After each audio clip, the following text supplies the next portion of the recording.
Welcome to Rethinking CX and how to list it across every customer touchpoint. My name is Jen Rodstrom. I am joined, I'm Mary Catherine Dolan. and we are both customer experience advisors here at Medallia. And if you're wondering what the heck that means, we offer strategic guidance to help programs like yours to improve, mature, and also to just really get better at engaging with your organizations, which we know can be problematic. To get us started, Mary Catherine's going to kick us off, but there will be an interactive portion. This is a little bit of the, I don't want to say lecture. Listen in before we start chatting amongst friends. I'll pass that back to Okay, you. thank And you, Jen. you'll kick things off. All right, so a little bit of a run of show how we're going to spend our next 45 minutes. I'm going to be talking through for a few moments on kind of talking about today's CX playbook is we need to modernize, right? Certainly we've heard a lot today in the keynotes of it's just different times from when we started out doing surveys years and years ago. So what does that mean to actually take a step in CX maturity? We're going to go through a workshop together. We'll go through a bit of a customer journey. Our goal is for you all to leave with one tidbit, one starting point that you could take this back to your organizations and in your programs and start to get some of this going and activated. Today's CX playbook, I wouldn't say it's not working. It's just, it's time for us to modernize and mature. It's not because we are doing anything wrong. It's just we are in an ever evolving industry, right? Many of the clients we work with right now are feeling stuck. They're reacting to surveys. We know response rates are dipping across every industry, segment, geographic location. And so surveys are still going to be important, but they are just a piece of the puzzle here. And meanwhile, we have a ton of information across our organizations that are also really valuable signals that give us a whole picture of what our customers are doing, thinking, and feeling about working with us. Think of stuff like calls, chats, digital behavior, app reviews, all of that good stuff. So then what happens? You've got digital, frontline operations. They're each focused on optimizing their own piece of the journey. And this often leads to silos in understanding the full picture of what's happening end to end. AI is such a buzzword right now. It's very important. And so it has great potential. We know this, but it's got its challenges, right? Half-baked inputs we know are going to lead to bad outcomes. And then we also know automating bad experiences is just going to create further frustration for our customers and our colleagues who we work with. Lastly, the front line, the employees who are delivering the experiences that make our customers love our brands, your brands, they don't have the information they need to, nor the access or the empowerment sometimes to really help fix and elevate these experiences. And when there's some or all of this disconnect, it frustrates everyone, you, your customers, your employees. Okay, so we here at Medallia have outlined kind of 4 key steps that really are fundamental for a modern CX playbook today. So really the first one here, breaking down silos and building that unified CX strategy, gaining champions throughout every part of the organization. CX is a team sport, right?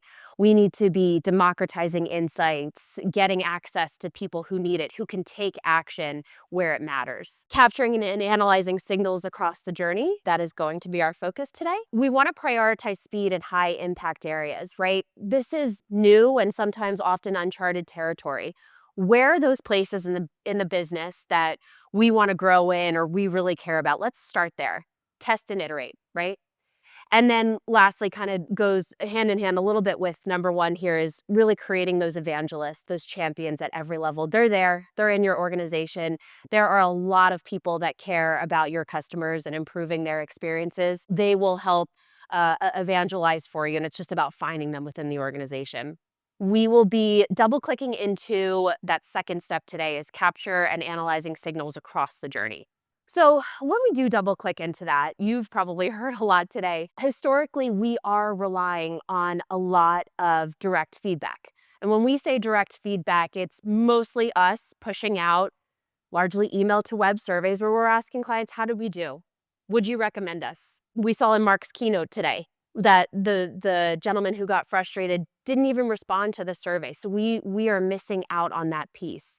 And so really the solution here is we are sitting on a ton of really good data. Admittedly, it's a lot, but think about calls, chat transcripts, digital behaviors, ratings and reviews. So again, the concept of starting small, testing and learning, building in those champions throughout the organization is really those key steps to kind of make this a reality. We know that today's customers they're silent in surveys because they're not interacting with them at the response rates that we once saw them in. Once again, they're a very important piece of our CX strategies, of our voice of the customer, but they are loud in their behavior, and we have access to that behavior, right? So let's talk about what we mean by that.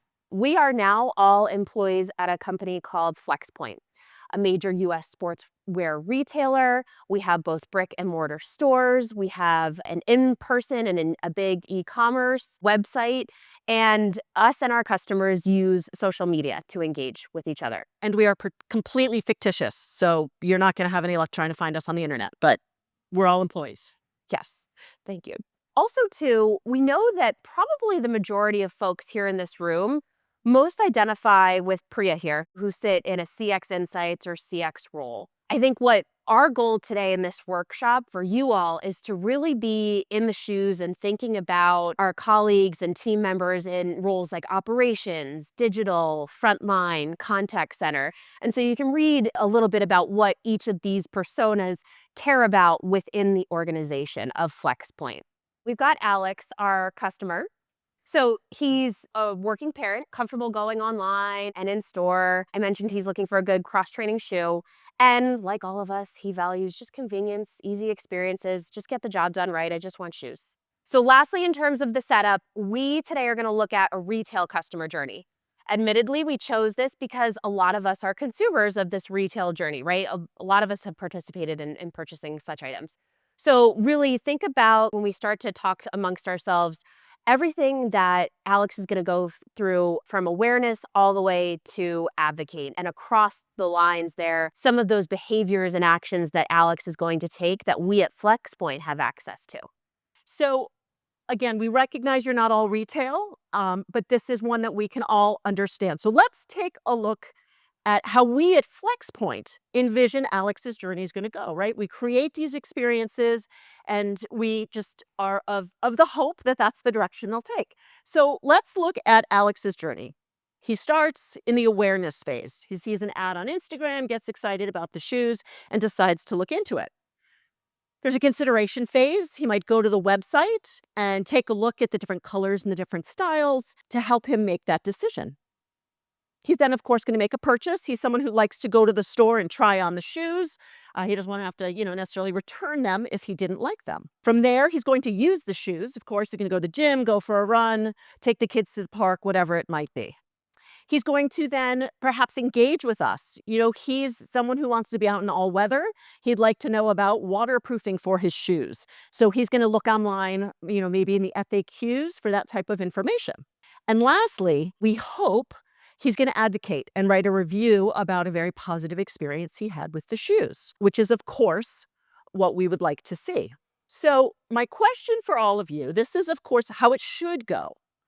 But we've all made purchases, and this is where we start the interactive portion of our day together, is what are some things that might happen that could surprise or frustrate our friend Alex as he is on this journey? What might be something that happens as he's there, please?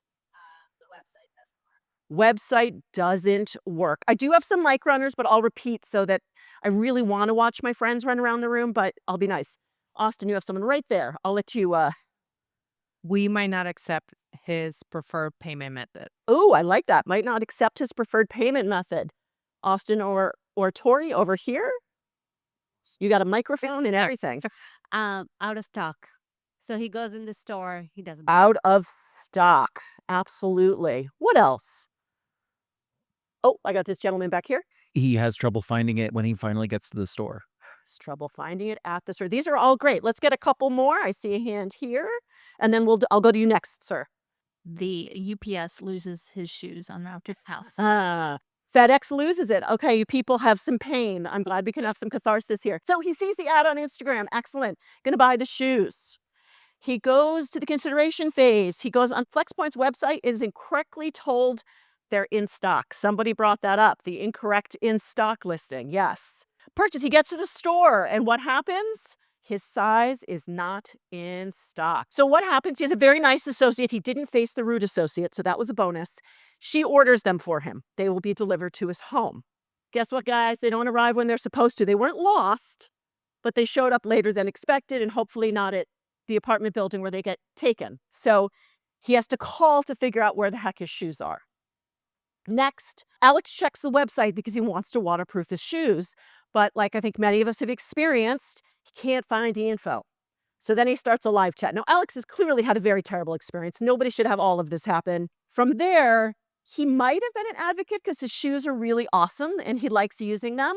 But he's only going to give a 3 instead of a 5 for his stars because of all the issues that happened along the way. Now, do we at FlexPoint necessarily have visibility to all of this? That this happened, it didn't follow that beautiful happy path that we worked so hard to design. Okay, we're to the second part of our interaction, and you're going to have to talk to each other, so I'm just warning you. We want to identify what signals, tools, data would provide visibility into the pain points Alex experienced during his journey. Those of you who have the posters on your table, you are now allowed to flip them over. I know some of you cheated and saw them because we put them out the wrong way.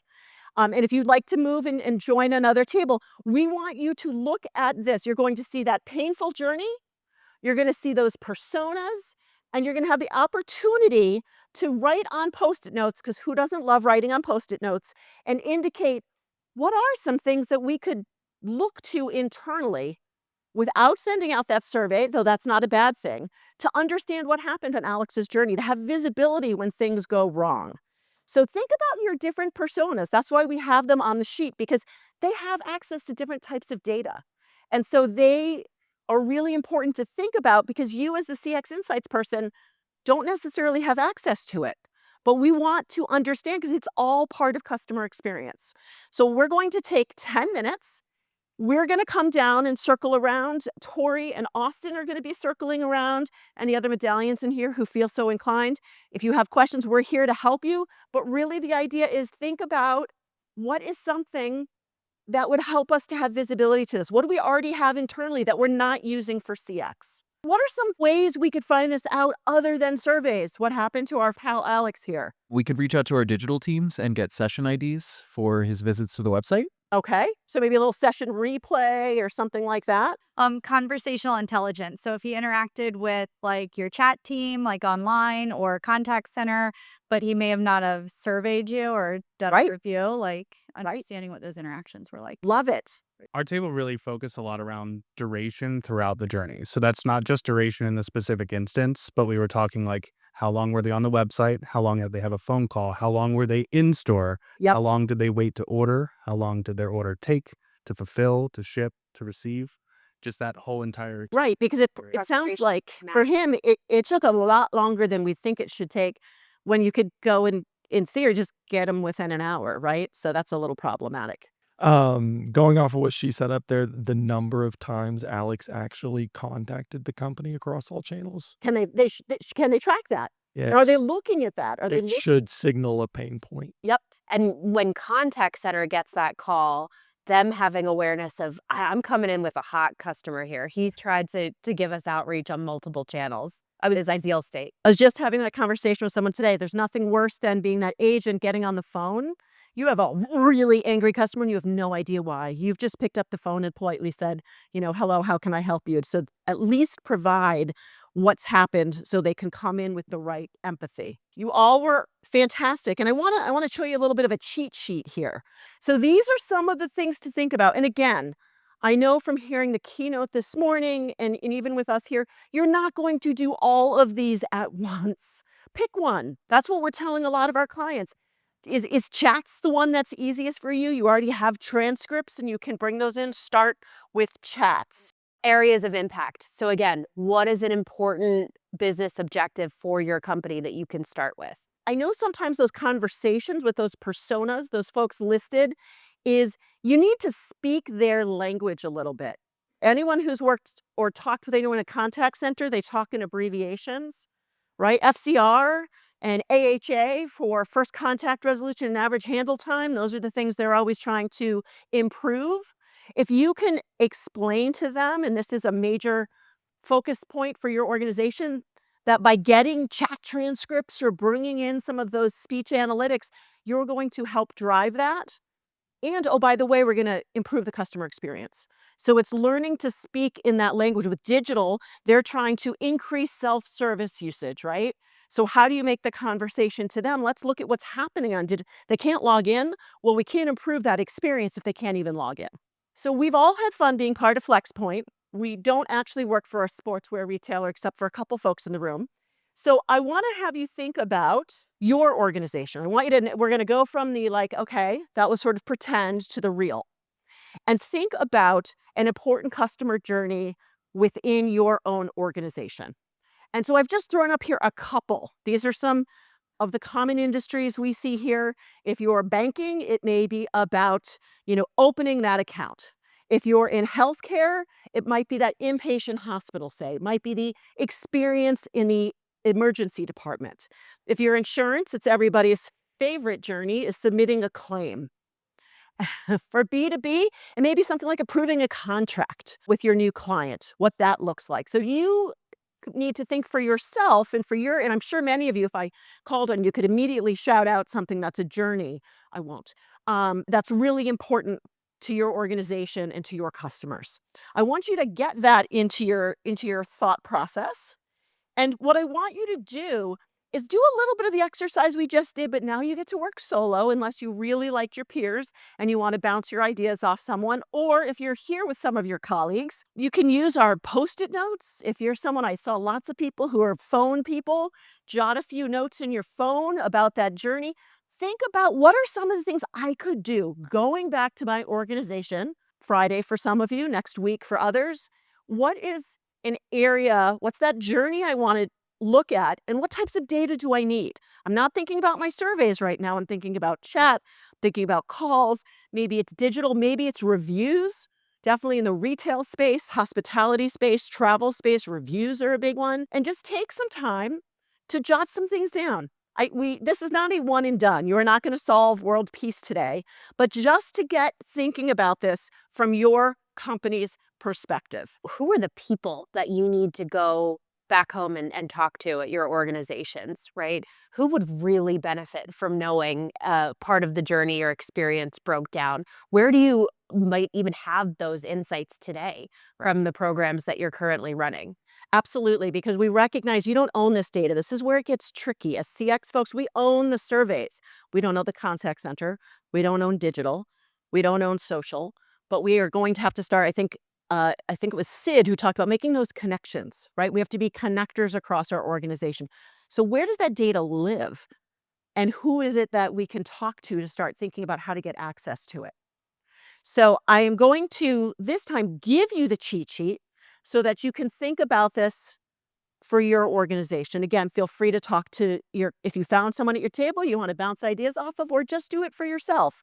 Just a few minutes to reflect and think about how to bring this to life in your organization. I think we covered what we set out today, so kudos to Mary Catherine and I. We did the workshop. You guys did an amazing job. Dick's might be hiring, so if you want to talk to some of the folks at the middle table, they're here for you. But we talked about Alex's journey. And then we brought it back into our own organization, because at the end of the day, that's really what it's about. How can we do this sort of back at the office? We're always looking to improve our sessions. And I want to thank all of you for being super engaged. I love that you were able to connect with each other. I hope you met some good peers to chat with today. Thank you, ladies. Thank you. Thanks, everyone.